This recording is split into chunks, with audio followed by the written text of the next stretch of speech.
Hello everybody, in this lecture we will learn about the pair of linear equation in two variables. सबसे पहले हम देखेंगे कि linear equation क्या होती है, फिर वो टू वेरिएबल्स में कैसे बिहेव करती है, किस तरीके से उसके क्वेश्चन सॉल्व होते हैं। सबसे पहले हम देखते हैं कि लीनियर इक्वेशन क्या होती है।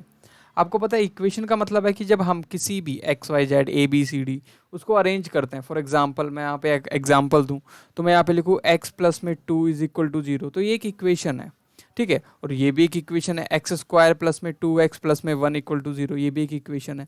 लेकिन इस चैप्टर में हमें बात किसकी करनी है? लीनियर इक्वेशन की। अब आपको ये समझना होगा कि लीनियर इक्वेशन का मतलब क्या होता है।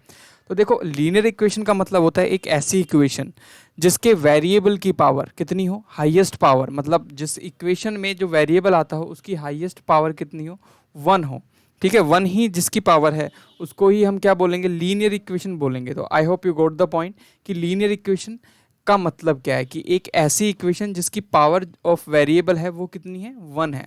अगर आपकी पावर ऑफ वेरिएबल की पावर अगर 1 है तो उसको हम बोलते हैं लीनियर इक्वेशन। Got it? इतना समझ में आ गया। दूसरा रीजन लीनियर इक्वेशन को लीनियर इक्वेशन बोलने का मतलब क्या होता है। बात यहाँ पे सिर्फ लीनियर इक्वेशन की नहीं है, ये यहाँ पे आई है टू वेरिएबल्स। जो लीनियर इक्वेशन होनी चाहिए वो दो वेरिएबल्स में होनी चाहिए। अब इसका क्या मतलब है? फॉर एग्जांपल एक एग्जांपल दूं तो x प्लस में 2 इज इक्वल टू 0, तो ये एक लीनियर इक्वेशन है, बिल्कुल है। लेकिन ये कितने वेरिएबल्स में है? Only one variable. यहाँ पे सिर्फ एक वेरिएबल प्रेजेंट है। हमें कितने वेरिएबल में चाहिए? हमें चाहिए टू वेरिएबल्स में। एक एग्जाम्पल अगर मैं टू वेरिएबल का लिखूँ तो क्या होगा? x प्लस में y प्लस में 3, कोई भी कांस्टेंट ले सकते हो, या फिर x plus Y equal to 0 लिखोगे, वो भी आपकी एक टू वेरिएबल लीनियर इक्वेशन होगी। तो ये जो इक्वेशन है वो एग्जांपल है किसका? Two variable of linear equation का। तो बात समझ में आएगी कि लीनियर इक्वेशन का मतलब है एक ऐसी इक्वेशन जिसकी जो वेरिएबल है उसकी पावर कितनी हो, 1 हो। और टू वेरिएबल की बात हो तो इसका मतलब है कि दो वेरिएबल प्रेजेंट हो एक ही इक्वेशन में, उसको हम क्या बोलते हैं? Two variable linear equation. बात आ गई इतनी समझ में? तो यहाँ पे हमें इनके साथ ही खेलना है पूरा। यहाँ पे दो इक्वेशंस मिलेंगी और उन इक्वेशंस को आपको सॉल्व करना है। किस तरीके से देखना है पूरा हम डिटेल में देखने वाले हैं, उसको उससे ग्राफ बनाना है। आप देखते हैं कि दूसरा रीजन कि लीनियर इक्वेशन को लीनियर इक्वेशन बोलने का कारण क्या होता है।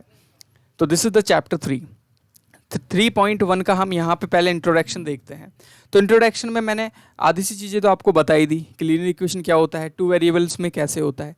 अब हम देखते हैं कि दूसरा रीजन की लीनियर इक्वेशन को लीनियर इक्वेशन क्यों बोलते हैं।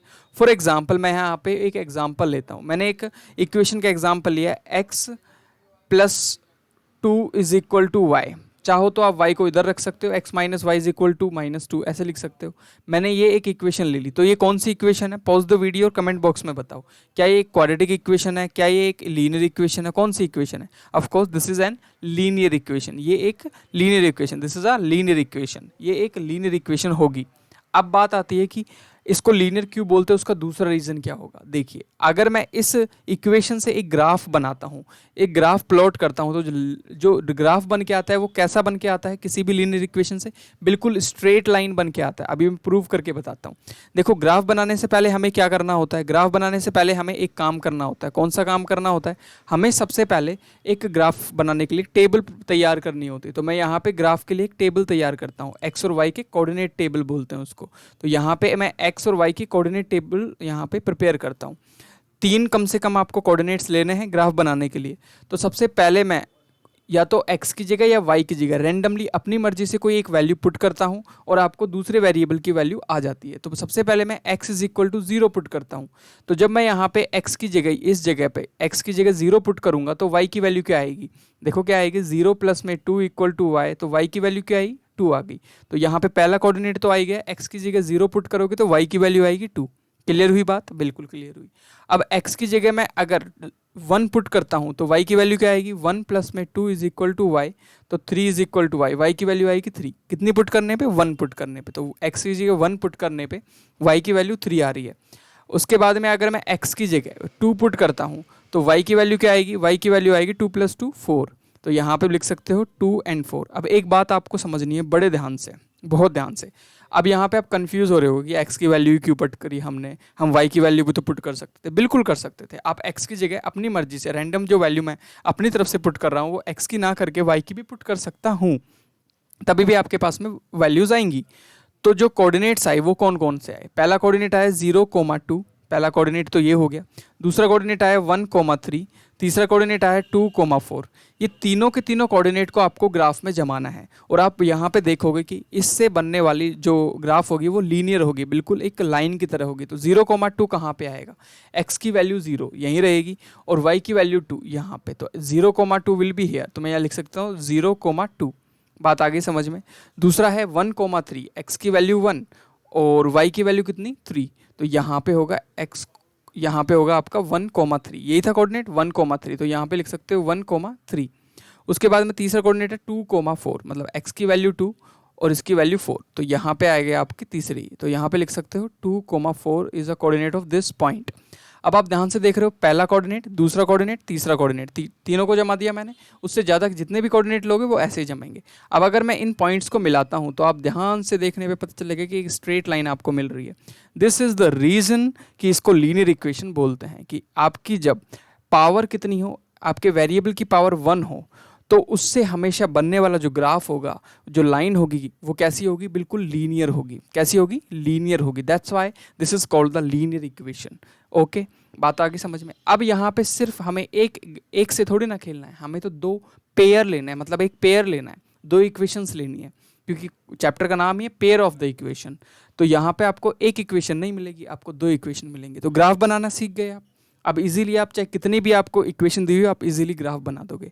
तो let's dive into the exercise. Exercise का क्वेश्चन नंबर 1 है। इसमें दिया हुआ है आफ्ताब टेल हिज डॉटर। देखो आपको स्टेटमेंट में एक क्वेश्चन मिलेगा, उसको स्टेटमेंट से किस में कन्वर्ट करना है, इक्वेशन में कन्वर्ट करना है। इक्वेशन से आपसे ग्राफिकली पूछ सकता है, तो उसको ग्राफ, इक्वेशन से ग्राफ में बनाना है। तो इक्वेशन से ग्राफ तो आपको पता चल गया, लेकिन स्टेटमेंट से इक्वेशन में बदलना इस क्वेश्चन के थ्रू हम सीखेंगे। तो स्टार्ट करते हैं इसको सीखना। देखो कैसे सीखना है, ध्यान से देखो, आपको क्या दे रखा है उसके ऊपर फोकस करना है और किस तरीके से इसको सॉल्व करना है। लिखा हुआ है आफ्ताब एक आदमी है, उन्होंने बताया, टेल हिज डॉटर, अपनी बेटी को बताता है कि 7 years ago, आज से 7 साल पहले, पास्ट की बात हो रही है, 7 years ago I was 7 times as old as you were then. मतलब आज से 7 साल पीछे चले जाएं तो मैं आपसे 7 गुना ज़्यादा, 7 टाइम, 7 टाइम आपसे मैं ओल्डर था। ठीक है, I was the 7 time older as you were then, 7 गुना। ठीक है, टाइम। सेकेंड स्टेटमेंट बोलिए 3 years फ्रॉम नाउ, आज से फ्यूचर में 3 साल के बाद में, I shall be 3 times as old as you will be. मतलब आप आज से 3 साल के बाद में मैं आपसे 3 गुना ही ओल्डर रहूँगा। क्या निकालना है, बोला है कि इसको आप एक सिचुएशन को एल्जेब्रिक एक्सप्रेशन में भी क्या करो, रिप्रेजेंट करो, साथ साथ ग्राफिकली भी आप इसको रिप्रेजेंट करो। तो सबसे पहले मैं एल्जेब्रिकली इसको रिप्रेजेंट करना सिखाऊंगा, ग्राफिकली तो आप इजीली कर ही लोगे। तो सबसे पहले हम स्टेटमेंट को कैसे लिखते हैं। यहाँ पे 2 स्टेटमेंट दिए हुए हैं, कोमा लगा के देखो। ऑल्सो से पहले वाला एक स्टेटमेंट है जिससे एक इक्वेशन निकल के आएगी। आपको यही ध्यान रखना है, स्टेटमेंट के अंदर एक फुल स्टॉप होगा, उस फुल स्टॉप तक एक इक्वेशन बनेगी, उसके बाद वाले स्टेटमेंट से दूसरी इक्वेशन बनेगी। तो आपको वो दोनों इक्वेशन ही यहाँ से उठानी है। तो पहला बोलता है कि आफ्ताब अपनी एज की बात कर रहा है, प्रेजेंट एज से पीछे, प्रेजेंट एज के बाद। तो यहाँ पे लेट करना होगा हमें, कुछ चीज़ें लेट करते हैं। क्या लेट करना है, हमें लेट करना है the age, the present age of Aftab, तो उसको हम एक्स मान लेते हैं। Present age of Aftab, Aftab की प्रेजेंट एज को क्या मान लेता हूं मैं, एक्स ईयर्स मान लेता हूं, एक्स साल। ठीक है, X years. Similarly present age of his daughter, उसके बेटी की जो साल ईयर्स में माननी है वो वाई ईयर मान लेते हैं। उसके बेटी की जो एज है, प्रेजेंट एज, वो मैं मान लेता हूं वाई ईयर। कितना मान लेते हैं, वाई ईयर्स। क्लियर हुई बात। एक्स साल का वो अभी है, उसकी बेटी वाई ईयर्स की है, हमें नहीं पता कितना है, तो हमने मान लिया एक्स और वाई। अब जो स्टेटमेंट ने बोला है उसके अकॉर्डिंग इसको हमें एक इक्वेशन में कन्वर्ट करना है। क्या बोला है स्टेटमेंट में कि आज से 7 साल पहले की बात हो रही है, मतलब कि x - 7, आज से 7 साल पहले चले गए। सिमिलरली मैं यहाँ पे उसके बेटी को भी 7 साल ओल्ड कर देता हूँ, y - 7। उन्होंने क्या बोला है कि आज से 7 साल पहले, पास्ट में, मैं आपसे 7 टाइम था। मतलब ये जो एज थी, इस एज में जो आफ्ताब था, ये आफ्ताब है, ये उनकी डॉटर है, डॉटर की एज है 7 साल पुरानी। तो आफ्ताब जो था वो 7 टाइम था। अगर मुझे इसको इक्वल के साइन के इक्वल में रखना है तो क्या मुझे यहाँ पे 7 से मल्टीप्लाई करना पड़ेगा कि यहाँ पे 7 से मल्टीप्लाई करना पड़ेगा? बताओ कमेंट बॉक्स में। क्या मैं डॉटर से मल्टीप्लाई करूँ कि मैं उस आफ्ताब से मल्टीप्लाई करूँ 7 से? क्योंकि ये एक तरीके से तराजू मान लो। तराजू में अगर ऑलरेडी दिया हुआ है कि आफ्ताब की एज 7 गुना थी, तो मुझे इक्वल का साइन को प्रूव करने के लिए, सेटिस्फाई करने के लिए मैं इधर 7 से मल्टीप्लाई करूँ कि इधर? ऑफ कोर्स उन्होंने तो स्टेटमेंट में बोला ही है कि मैं 7 गुना आपसे बड़ा था, तो ऑफ कोर्स मुझे उसकी डॉटर की एज से 7 से मल्टीप्लाई करना पड़ेगा। तो इक्वेशन कुछ ऐसी बनेगी, x minus 7 equal to 7 multiply with y minus 7, मतलब डॉटर की एज से 7 गुना था। समझ में आ गई बात? तो 7 मैंने डॉटर की एज में क्यों मल्टीप्लाई किया? क्योंकि स्टेटमेंट ने बोला था कि 7 साल पहले आफ्ताब की जो एज आएगी वो 7 गुनी होगी उसकी डॉटर की एज से। तो मुझे इक्वल का साइन सेटिस्फाई करने के लिए डॉटर की एज में 7 से मल्टीप्लाई करना पड़ेगा। That is it. समझ में आ गया? I hope you got the point कि 7 से मैंने मल्टीप्लाई क्यों किया, बिकॉज ऑलरेडी उन्होंने बोला हुआ था कि आफ्ताब की जो एज है वो 7 गुना है।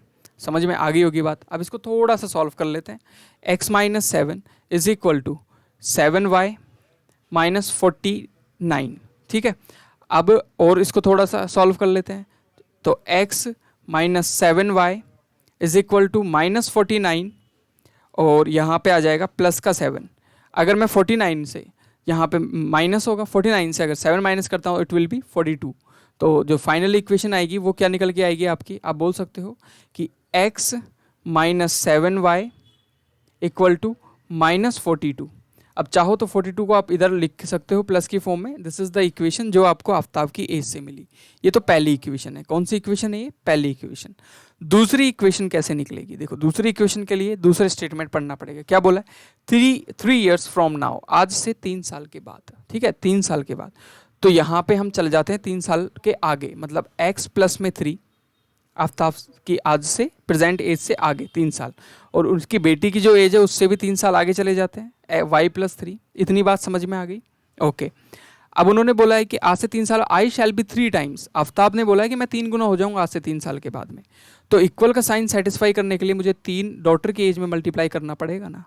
तो जो इक्वेशन बनेगी वो कुछ बनेगी, x प्लस में 3 is equal to 3y plus में 9, और equation will be x minus 3y equal to 9 minus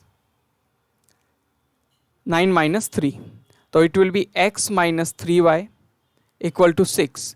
ये होगी आपकी second equation. This will be your second equation. तो यहाँ पे 2 इक्वेशन निकल के आई हैं। पहली इक्वेशन क्या निकल के आई है मैं यहाँ पे लिख लेता हूँ। फर्स्ट इक्वेशन हमने क्या निकाली? x minus 7y equal to minus 42, This is the first equation you can say. And the second equation is x minus 3y is equal to 6. This is the second equation. So we will use these equation and we will draw a graph. क्योंकि आपसे बोला है कि represent in the graphical form. इससे इन दोनों equations को आप graphical form में भी represent करो। कहाँ बोला है? यहाँ पे बोला है, ध्यान से देखो। यहाँ पे बोला है graphically भी आपको represent करना है। तो let's draw a graph according to this situation. आपको यहाँ पे 2 आपको दे दिए, यहाँ पे x ईयर दे दिया, y ईयर्स दे दिए, यहाँ पे मैंने 7 ईयर बैक चला गया, उसके बाद में यहाँ पे मल्टीप्लाई किया। आई होप आपको इस स्टेटमेंट से इक्वेशन बनाना आ गई होगी। समझ में आ गया बात? इसके बाद जो करना है वो है ग्राफ। तो ग्राफ के लिए हमें टेबल बनानी होगी। सबसे पहले टेबल बना लेते हैं। ग्राफ के लिए टेबल बनाते हैं यहाँ पे। तो दोनों इक्वेशंस को लेके बनाएंगे टेबल। तो यहाँ पे x और y, कम से कम 3 कोऑर्डिनेट्स आपको ग्राफ के टेबल के निकालने होते हैं। तो यहाँ पे आपको रखनी है, चाहो तो x की वैल्यू रखो, y की वैल्यू निकालो, चाहो तो y की वैल्यू रखो। सबसे पहले मैं कौन सी इक्वेशन की निकालूँ? ऊपर वाली इक्वेशन की मैं निकाल लेता हूँ, जो कि है आपकी x minus 7y which is equal to minus 42। Clear? अब मैं यहाँ पे x को यहीं रखता हूँ, माइनस 42 को इधर और प्लस का 7y इधर। क्लियर हुई बात? यस, क्लियर होगी। अब मुझे यहाँ पे y की वैल्यू मुझे पुट करनी है और x की वैल्यू मेरे को मिल जाएगी। तो सबसे पहले मैं y की वैल्यू पुट करता हूँ। कितनी? मैं 3 पुट कर देता हूँ। y की वैल्यू मैंने 3 पुट कर दी। क्लियर हुई बात? तो यहाँ पे 7, देखो यहाँ पे 3 पुट करोगे y की जगह, तो ये क्या बनेगा? Minus 42 as it is plus 7 into 3 it will be minus 42। 3 मत पुट करो, थोड़ा ज़्यादा पुट करो तो आपके लिए ईजी रहेगा। मैं 3 पुट कर रहा हूँ, आप 4 पुट कर सकते हो, जो कि 42 के आसपास ही रहे। ठीक है, प्लस में 21। अब इन दोनों को आप माइनस करोगे तो आपके सामने वैल्यू कितनी आएगी, तो इट विल बी -21। क्लियर हुई बात? इतनी आपके पास में x की वैल्यू आ गई, थोड़ी बड़ी है वैल्यू, तो आपको ऐसी वैल्यूज़ रखनी है जो आप छोटी वैल्यूज़ निकाल सको। अब मैं y की वैल्यू क्या रखूँगा, अब मैं y की वैल्यू थोड़ी ज़्यादा रखूँगा जिससे 42 से माइनस होकर छोटी वैल्यू मेरे पास में आए। अब मैं y की वैल्यू यहाँ पे छोटी रखूँ, मतलब थोड़ी बड़ी रखूँगा जिससे जो वैल्यू आएगी वो मेरे पास इजीली मतलब ग्राफ में पुट करने लायक होगी। ऐसा ज़रूरी नहीं है कि आपको वही पुट करनी है, आप कुछ भी पुट कर सकते हो। यहाँ पे जो मैं बोल रहा हूँ वही पुट करनी है, दिस इज़ नॉट नेसेसरी, आप you can put anything anything you want. तो यहाँ पे मैं पुट करने वाला हूँ, आप पुट कर दो 5 या 6, ठीक है 6 पुट कर दो। तो मैं y की जगह 6 पुट करता हूँ, यहाँ पे मैंने y की जगह 6 पुट किया, और जैसे मैंने यहाँ 6 पुट किया तो -42 प्लस 7 इंटू 6, तो यहाँ पे आ जाएगा -42 प्लस 42, इट विल बिकम 0। तो यहाँ पे x की वैल्यू आएगी 0। सिमिलरली आप तीसरी वैल्यू भी पुट कर सकते हो, यहाँ पे आप 7 पुट कर सकते हो। मैंने y की वैल्यू 7 पुट करी, तो यहाँ पे आएगा आपके पास में x is equal to -42, 7 into 7 49, और जब 42 से 49 जब यहाँ पे माइनस होगा तो आंसर आपका प्लस में ही आने वाला है, क्योंकि 49 इज ग्रेटर देन 42। तो जो बड़ा वाला है वो प्लस के पॉजिटिव साइन के साथ में है, तो यहाँ पे कितना आएगा 7 आएगा, तो +7 यहाँ पे आएगा जब 7 पुट करोगे तो। क्लियर सी बात है, ठीक है। अब हमको इसको क्या करना है, रिप्रेजेंट करना है। अभी तो एक आया है, फर्स्ट इक्वेशन का आपके पास में क्या है, बॉक्स आया है, मतलब ग्राफिकल कोऑर्डिनेट्स निकल के आए हैं। अगर मैं दूसरी इक्वेशन की ग्राफिकल कोऑर्डिनेट्स निकालूँ तो कैसे निकलेंगे, देखिए ये तो फर्स्ट इक्वेशन क्या है, सेकंड इक्वेशन को लेते हैं। सेकंड इक्वेशन का निकालना इजी होगा क्योंकि छोटी इक्वेशन है, वहाँ पे आप वैल्यूज़ को इजीली आइडेंटिफाई कर पाओगे। अगर कोऑर्डिनेट निकल गए तो आप easily you can easily put the values. तो सेकंड इक्वेशन क्या थी, सबसे पहले थी x - 3y = 6। तो यहाँ पे सेकंड इक्वेशन लिख लेते हैं, x - 3y = 6, ठीक है। आपको यहाँ पे दोबारा से एक टेबल बनानी है, कोऑर्डिनेट्स टेबल, यहाँ पे x और y की टेबल बनानी है, that's it. So you can put the value of x or you can put the value of y and you will get the value of another variable. तो मैं यहाँ पे x को as it is रखता हूँ और 6 plus में 3y यहाँ रख लेता हूँ। सबसे पहले मैं y की वैल्यू पुट करता हूँ 2, y की वैल्यू मैंने पुट करी 2, कुछ भी पुट कर सकते हो आप, कुछ भी x y z minus plus कोई भी इंटीजर यहाँ पे पुट कर सकते हो, मैंने करी 2। तो यहाँ पे जब 2 पुट करेंगे 2 3 जा 6, 2 3 जा 6 और 6 + 6 कितना होगा, यहाँ पे 12 होगा। तो x की वैल्यू कितनी आएगी, 12 आएगी। क्लियर सी बात है। दूसरी मैंने यहाँ पे पुट करी कितनी, -2, यहाँ पे -2 पुट करूँगा तो ये माइनस का कितना आएगा 6 और ये बन जाएगा 0। मैंने यहाँ पे 1 पुट किया, कितना 1 पुट किया, y की जगह 1 पुट किया तो 6 + 3 कितना होगा 9। तो ये आपके पास में दूसरी टेबल आ गई। तो दूसरी इक्वेशन से एक आप बोल सकते हो कोऑर्डिनेट्स की टेबल आ गई। यहाँ पे मैं कोऑर्डिनेट्स को लिखना चाहूँ तो यहाँ पे कुछ लिख सकता हूँ, -21,3 first coordinate, 0,6 second coordinate, 7,7 third coordinate, और यहाँ पे 12,2 first coordinate, 0,-2 second coordinate, 9,1 third coordinate. इनकी हेल्प से और इनकी हेल्प से आपको एक ग्राफ रिप्रेजेंट करना है, जैसे मैंने ऊपर समझाया वैसे ही, बस इनको आपको वैल्यू पुट कर देनी है। ये भी कैसी आएगी, एक सीधी लाइन आएगी, स्ट्रेट लाइन। ये भी कैसा आएगा आपके पास में, सीधा लाइन आएगा। तो ये आपका ग्राफिकल रिप्रेजेंटेशन करने का तरीका हो गया, याद हो गया, समझ में आ गया कैसे करना है। Let's move second, very easy question. क्या बोला है, the coach of a cricket team buys 3 bat and the 6 ball. एक कोच है जिसने 3 बैट और 6 बॉल खरीदे हैं, कितने रुपीज़ में, ₹3900 में। Later she buys another bat, एक बैट और खरीदा और 3 और बॉल खरीदी हैं, कितने रुपीज़ में, ₹1300 में। इस कंडीशन को आप कैसे अलजेब्रिकली रिप्रेजेंट करो, साथ साथ आप इसको ज्योमेट्रिकली मतलब एक ग्राफ के अंदर भी रिप्रेजेंट करना। सेम क्वेश्चन है, बस आपको मैं इक्वेशन बना के बताऊंगा, बाकी का काम आप खुद कर लोगे। यहाँ पे वही करना है, लेट कर लेते हैं। क्या लेट करना है, the cost of a ball और कॉस्ट ऑफ अ बैट। तो यहाँ पे लिखेंगे कॉस्ट ऑफ अ बैट, एक बैट की कॉस्ट मान लेते हैं x rupees. Similarly cost of a ball, एक बॉल की कॉस्ट जो होगी वो मान लेते हैं y रुपीज़। क्लियर हुई बात, ओके इतनी बात समझ में आ गई। बॉल की कॉस्ट y रुपीज़ और बैट की कॉस्ट x रुपीज़।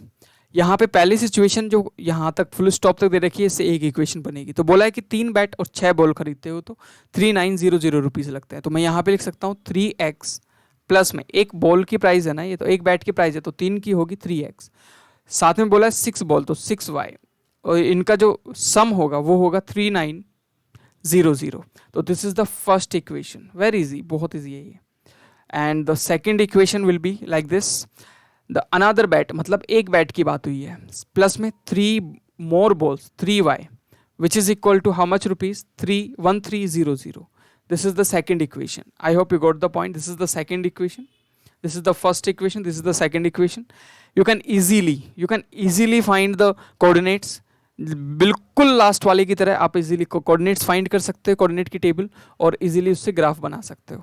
यहाँ पे हो सकता है आप बोलो कि इतनी बड़ी बड़ी वैल्यूज़ को कैसे, तो ग्राफ की जो यूनिट्स होती हैं वो आपको बड़ी लेनी होती हैं, मतलब 100 की यूनिट ले लो। जैसे फॉर एग्जांपल ये ग्राफ है, यहाँ पे हम लिखते हैं 1 2 3। आप 1 2 3 अगर आ ही नहीं रहा है, आपकी वाई की वैल्यू आ रही है 100 में, तो आपको 100 200 300 इस तरीके से वैल्यूज़ लेनी होती हैं। समझ में आ गई बात?